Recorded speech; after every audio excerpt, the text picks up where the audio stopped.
Breaking news చూస్తున్నాం. అమెరికాలో హైదరాబాద్ యువకుడిపై దుండగులు కాల్పులకు పాల్పడ్డారు. దీంతో హైదరాబాద్ కు చెందిన యువకుడు రవితేజ మృతి చెందాడు. చైతన్యపురికి చెందిన రవితేజ 2022లో అమెరికాకు వెళ్లారు.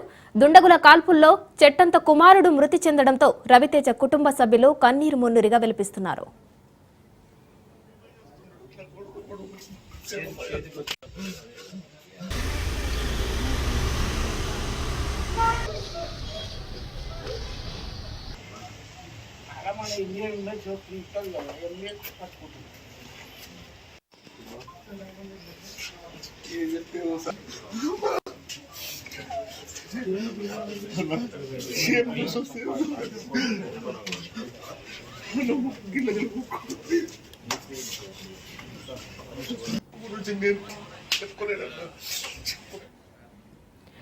అమెరికాలో హైదరాబాద్ యువకుడిపై దుండగులు కాల్పులకు పాల్పడ్డారు. దీంతో హైదరాబాద్ కు చెందిన యువకుడు రవితేజ మృతి చెందాడు.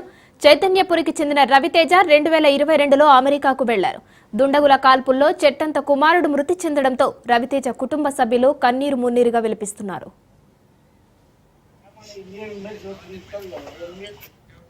ఈ ఘటనకు సంబంధించి మరిన్ని డీటెయిల్స్ మా ప్రతినిధి పవన్ ఫోన్ లైన్ లో అందిస్తారు. పవన్,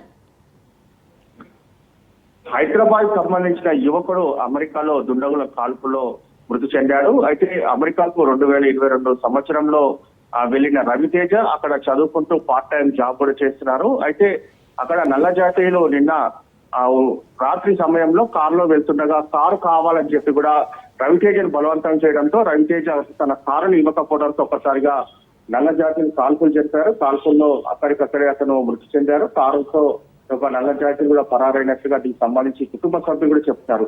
అయితే ఒక విషయం తెలుసుకున్న కుటుంబ సభ్యులు కన్నీరు మున్నీరుగా విలపిస్తున్నారు. తమ కొడుకు ఉన్నత స్థాయికి వెళ్తారని అనుకున్నాం, కానీ ఇలా మరణిస్తాడు అనేది మాత్రము వారు జీర్ణించుకోలేని పరిస్థితి కూడా చూస్తున్నాము. ఇప్పటికీ ఈ విషయం తెలుసుకున్న కుటుంబ సభ్యులంతా కూడా వనస్థలిపురంలోని నివాసానికి చేరుకుంటున్నారు. మరోవైపు చూస్తే మాత్రము అక్కడ ఈరోజు గవర్నమెంట్ హాలిడేగా తెలుస్తుంది. ఎందుకంటే గవర్నమెంట్ హాలిడే ఉన్న నేపథ్యంలో అక్కడ ఎలాంటి యొక్క పనులు కూడా నిర్వహించేందుకు కూడా ఎవరు కూడా దీనికి సంబంధించి అధికారులు కూడా ముందుకు రాని పరిస్థితి ఉంది.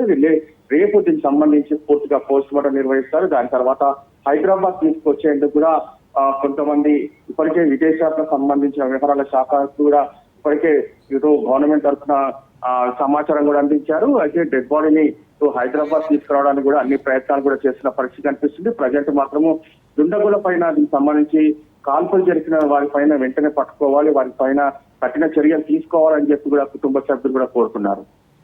Thank you Pawan.